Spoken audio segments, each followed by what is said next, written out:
بسم اللہ الرحمن الرحیم۔ السلام علیکم ورحمۃ اللہ وبرکاتہ۔ جب اللہ پاک نے ابراہیم علیہ السلام کو خلیل اللہ کا لقب دیا تو فرشتوں نے بطور معلومات سوال کیا، یا اللہ، آپ نے جن کو خلیل کا لقب دیا تو کیا اس انسان کو بھی آپ سے اتنی محبت ہے کہ آپ کے دوست کہلانے کا درجہ پا گیا؟ اللہ رب العزت نے فرمایا، ہاں، ابراہیم علیہ السلام کو مجھ سے اتنی محبت ہے۔ اگر تم لوگوں کو شک ہے تو جاؤ اور اپنے طور پر امتحان لو۔ لہٰذا ایک فرشتہ دوسرے تمام فرشتوں کا چیف انسپکٹر بن کر انسانی شکل میں ابراہیم علیہ السلام کے پاس آئے۔ اس وقت ابراہیم علیہ السلام بکریاں چرا رہے تھے۔ آسمان سے نظارہ ہو رہا ہے، فرشتے کان لگائے آنکھ کھلی رکھ کر دیکھ رہے ہیں کہ کیا پیش آنے والا ہے۔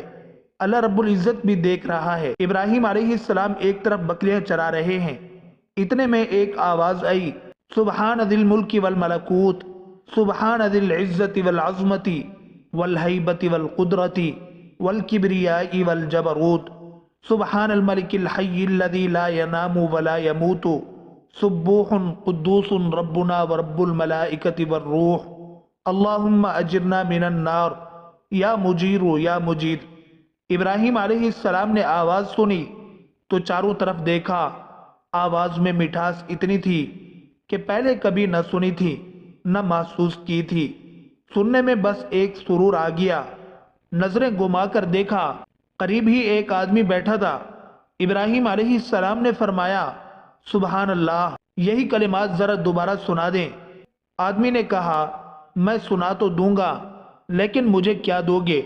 ابراہیم علیہ السلام نے کہا، آدھی بکریاں لے لینا۔ اس نے دوبارہ انہی الفاظ میں اللہ کی بڑائی بیان کی تو ابراہیم علیہ السلام کو پہلے سے بھی زیادہ مزہ آنے لگا۔ ایک بار ذرا پھر سنا دیں، یہ ابراہیم علیہ السلام نے فرمایا۔ اس انسان نے کہا، اچھا سنا دوں گا، لیکن بدلے میں کیا دو گے؟ ابراہیم علیہ السلام نے کہا، میری آدھی بکریاں جو بچی ہیں وہ بھی آپ لے لینا۔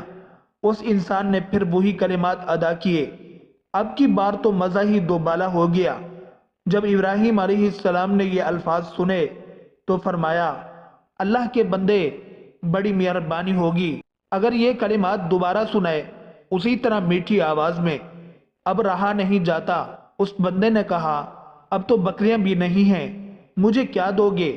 ابراہیم علیہ السلام نے فرمایا، دیکھو بھائی، بکریاں چرانے کے لیے تجھے ایک چرواہے کی ضرورت تو پڑے گی، مجھے ہی نوکر رکھ لو۔ یہ سن کر فرشتہ بولا، ماشاء اللہ، میں انسان نہیں فرشتہ ہوں اور آپ کا امتحان لینے کی غرض سے آیا تھا۔ اللہ نے آپ کو کامیاب کیا۔ آپ کی اللہ سے محبت اور تڑپ نے ثابت کر دیا کہ اللہ نے آپ کو خلیل اللہ کا لقب یوں ہی نہیں دیا۔ اللہ اکبر۔ جی ہاں، جن کو اللہ سے محبت ہوتی ہے تو اللہ تعالیٰ کو ان افراد سے بھی محبت ہوتی ہے۔ مگر اللہ سے محبت کیسی ہو؟ اللہ قرآن میں کہتا ہے، والذین آمنوا اشد حبا للہ، ایمان والوں کو اللہ سے شدید محبت ہوتی ہے۔ تفسیر ابن کثیر میں لکھا ہے کہ جب اماں ہاجرہ اور حضرت اسماعیل علیہ السلام کو حضرت ابراہیم علیہ السلام ایک درخت کے نیچے چھوڑ کر چلے تو ان کی طرف کوئی التفات بھی نہ کیا، تو اماں ہاجرہ رضی اللہ عنہا نے عرض کیا، اے خلیل علیہ السلام، آپ ہم کو کس کے سپرد کر کے جا رہے ہیں؟ فرمایا، اللہ کے۔ اماں ہاجرہ صاحبہ نے عرض کیا کہ اللہ تعالیٰ نے آپ کو یہ حکم دیا ہے؟ فرمایا، ہاں۔ اماں صاحبہ نے کہا، پھر مجھے اللہ کافی ہے۔ اور جب پانی کی تلاش میں مروہ پہاڑی پر آواز سنی تو خاموش ہو کر معلوم کرنے لگی کہ یہ آواز کہاں سے آ رہی ہے۔ معلوم کرنے کے بعد آواز کی طرف آئیں تو دیکھا کہ زمزم کی جگہ حضرت جبرائیل علیہ السلام ہیں۔ انہوں نے بھی اماں صاحبہ سے پوچھا کہ تم کون ہو؟ بی بی ہاجرہ نے فرمایا، میں ہاجرہ ہوں، حضرت ابراہیم علیہ السلام کے لڑکے کی ماں ہوں۔ حضرت جبرائیل علیہ السلام نے کہا کہ اس بیابان میں حضرت ابراہیم علیہ السلام تم کو کس کے سپرد کر کے گئے ہیں؟ آپ رضی اللہ عنہ نے فرمایا، اللہ تعالیٰ کے۔ حضرت جبرائیل علیہ السلام نے کہا، پھر اللہ تعالیٰ ہی کافی ہے۔ اماں نے فرمایا کہ میرا کام ہو گیا۔ پھر حضرت جبرائیل علیہ السلام نے اپنی ایڑی زمین پر رگڑی تو پانی کا چشمہ ابل پڑا۔ آپ صلی اللہ علیہ وسلم نے فرمایا کہ خدا ہاجرہ پر رحم کرے، اگر وہ اس وقت بند نہ لگاتی تو زمزم جاری چشمہ ہوتا۔ پھر ایک فرشتے نے اماں ہاجرہ کو تسلی دی کہ تم خاطر جمع رکھو، یہاں خانہ خدا ہے، اس کو یہ بچہ جوان ہو کر اپنے باپ کے ساتھ مل کر تعمیر کرے گا، اور خدا اس جگہ رہنے والوں کو ضائع نہیں کرتا۔ وہاں ایک ٹیلہ تھا، اس کے آس پاس برساتی نالے بہا کرتے تھے۔ اتفاقاً جرہم قوم کا ایک قافلہ یمن کی طرف سے آیا۔ انہوں نے دور سے دیکھا کہ ان کے اوپر پرندے اڑ رہے ہیں۔ وہ قافلے والے کہنے لگے کہ جہاں پرندے اڑ رہے ہیں وہاں پانی ضرور ہوگا، پہلے تو ہم کئی دفعہ آئے ہیں، ایسا کبھی نظر نہیں آیا۔ ایک آدمی کو پتہ کرنے کے لیے بھیجا، اس نے دیکھا کہ ایک عورت بما بچے کے بیٹھی ہے اور پانی کا چشمہ ہے۔ وہ قافلہ وہاں آ گیا اور اماں ہاجرہ رضی اللہ عنہا سے اجازت چاہی۔ اماں نے تنہائی سے بچنے کے لیے ان کو رہنے کی اجازت دے دی، لیکن پانی کا تصرف اپنے ہی میں رکھا۔ وہ لوگ وہاں آ کر آباد ہو گئے اور ایک چھوٹا سا گاؤں بن گیا۔ کچھ اور لوگ بھی وہاں آ کر بسنے لگے۔ حضرت اسماعیل علیہ السلام نے ان لوگوں سے عربی سیکھی۔ جب ختنے کا حکم آیا تو اس وقت حضرت ابراہیم علیہ السلام کی عمر 80 برس تھی، اور قصص القرآن میں ہے کہ اس وقت حضرت ابراہیم علیہ السلام کی عمر 99 سال تھی۔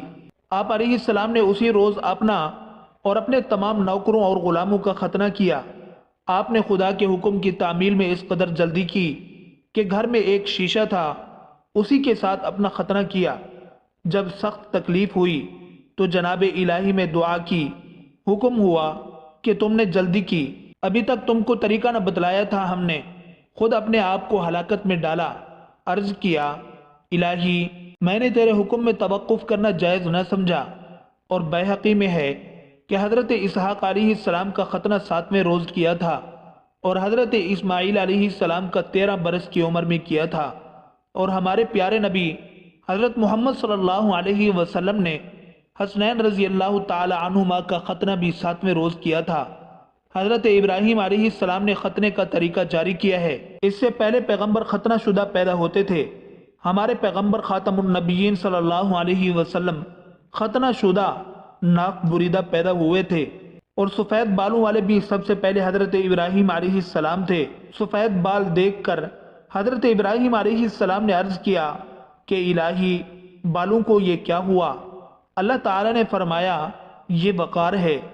حضرت ابراہیم علیہ السلام نے ہی سب سے پہلے لبوں کے بال اور بغل کے بال اور زیر ناف بال کاٹے، ناخن کترے، شلوار پہنی، خضاب لگایا، حنا لگائی اور خطبہ منبر پر پڑھا، عصا کو ہاتھ میں لیا اور راہ خدا میں جہاد کیا۔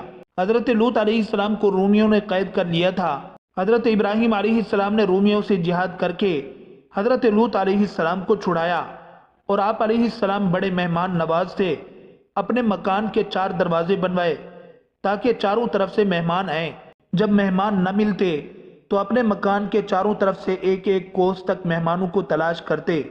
مسند امام احمد میں ہے کہ حضرت ابراہیم علیہ السلام نے عرض کی کہ الہی سوائے میرے زمین پر کوئی نہیں کہ تیری عبادت کرے۔ حق تعالی جل شانہ نے 3000 فرشتے بھیج دیے کہ حضرت ابراہیم علیہ السلام کے ساتھ مل کر عبادت کریں۔ سرید سب سے پہلے حضرت ابراہیم علیہ السلام نے بنایا اور شیر مال بھی پکایا۔ مرد سے مرد معانقہ کرتے ہیں، یہ دوستی کی علامت ہے، یہ بھی سب سے پہلے حضرت ابراہیم علیہ السلام نے کیا۔